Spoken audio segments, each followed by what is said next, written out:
Dear friends, an American woman began throwing the sacred pages of the Holy Quran into the fire, one after another. She filmed herself doing it and posted the video online for the entire world to see. She shouted, "Your Allah cannot protect this book." But then came a response from Allah, a reply so powerful that it left the whole world in shock. What happened next will send chills down your spine.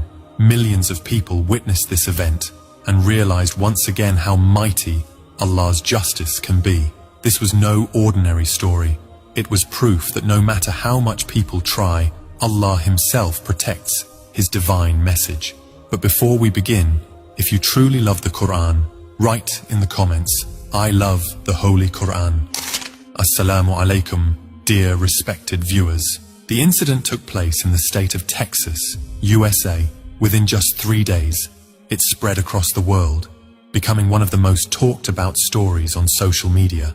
Her name was Rebecca Thompson, a 34-year-old woman from Austin, Texas.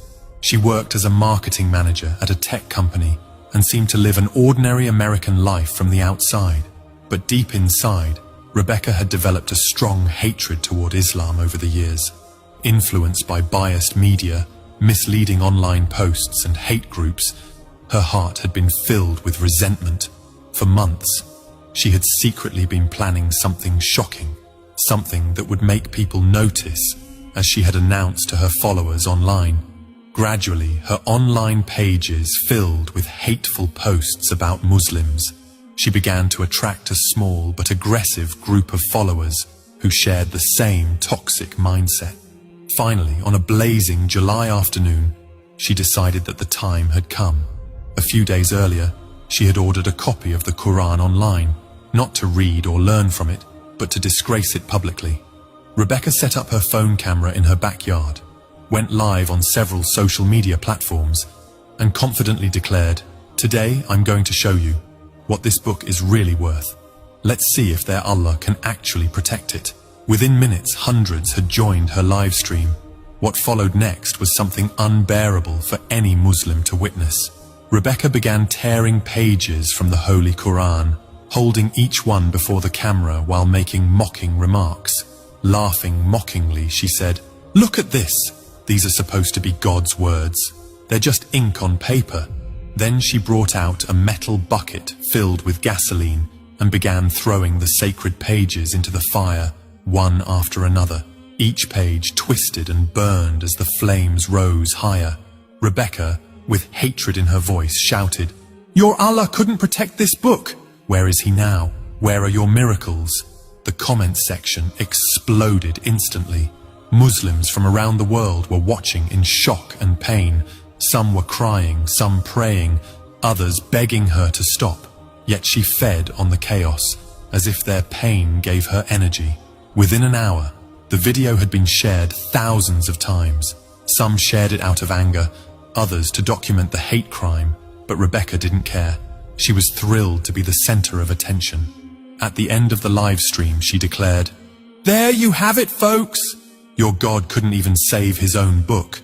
Maybe now you'll see how powerless your beliefs really are." The video went viral, but not in the way Rebecca expected. Instead of gaining followers, she found herself in the middle of a global storm.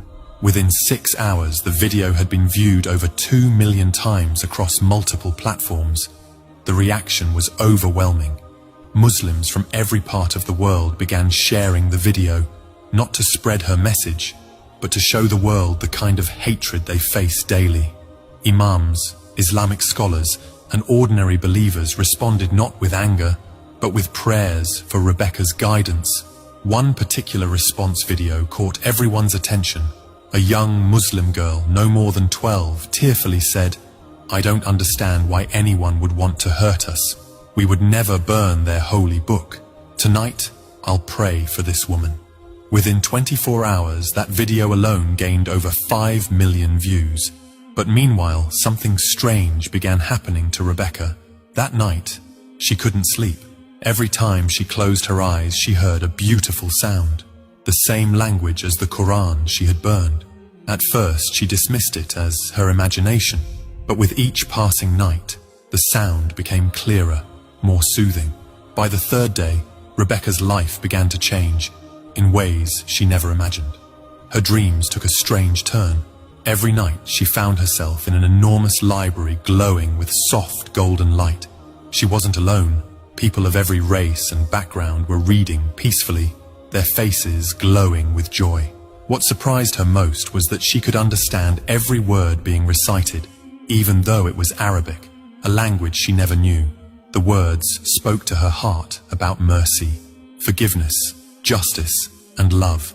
She would wake up with tears in her eyes, feeling both peace and confusion. Strange things began happening during the day too. Her car, which had never malfunctioned, suddenly started playing Quranic recitation on the radio, even when it was turned off. Her computer began displaying Arabic verses with English translations beneath them. But the most profound change was within Rebecca herself. The hatred she had carried for years began to fade, replaced by a deep curiosity. She started studying Islam, not to fuel hatred, but to understand what she had destroyed. She discovered that the Quran she had burned contained words of unmatched beauty, messages about protecting the innocent, caring for orphans, showing kindness to neighbors of all faiths, and the boundless mercy of Allah. 2 weeks after burning the Quran, Rebecca made a decision that shocked even herself. She drove to the nearest Islamic center in Austin. Her hands trembled as she parked, not from fear, but from an overwhelming feeling she couldn't explain. For nearly an hour, she sat in her car, watching Muslims enter for the evening prayer. Families, elders, young professionals and students, all walking with a peace she had never known.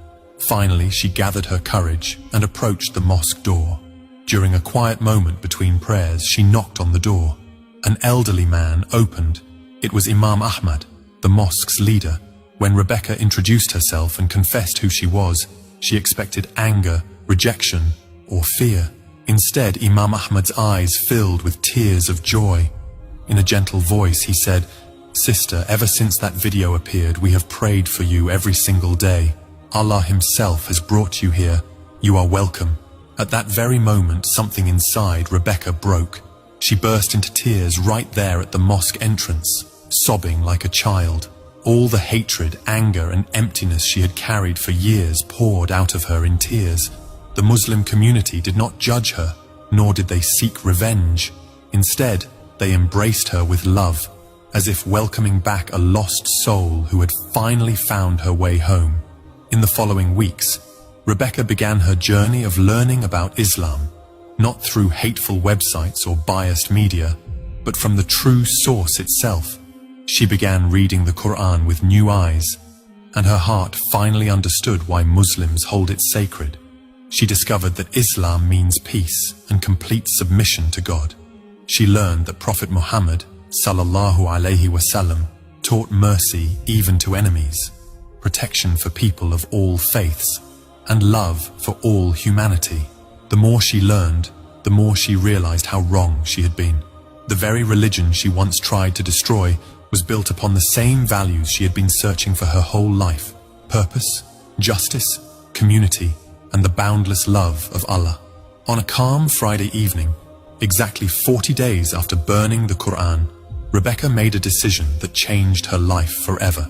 Surrounded by the very Muslim community she once attacked, she recited the timeless words, "La ilaha illallah, Muhammadur Rasulullah." There wasn't a single dry eye in the mosque that night. Today, Rebecca Thompson, now known as Sister Amina, travels across America sharing her story. She speaks at universities, interfaith gatherings, and online platforms, recounting the day she tried to destroy the word of Allah, yet Allah's mercy destroyed the hatred within her heart. She often says, "I tried to burn the Quran, but instead, the Quran burned away all the darkness in my heart." This story reminds us that Allah's guidance can reach anyone, anywhere, at any time. Even those farthest from the path can find their way back through His mercy. If this story touched your heart, like this video, subscribe to our channel and share it with others, so the world knows that love always conquers hate, and Allah's mercy is far greater than any human anger. May Allah guide us all to the straight path. Amin.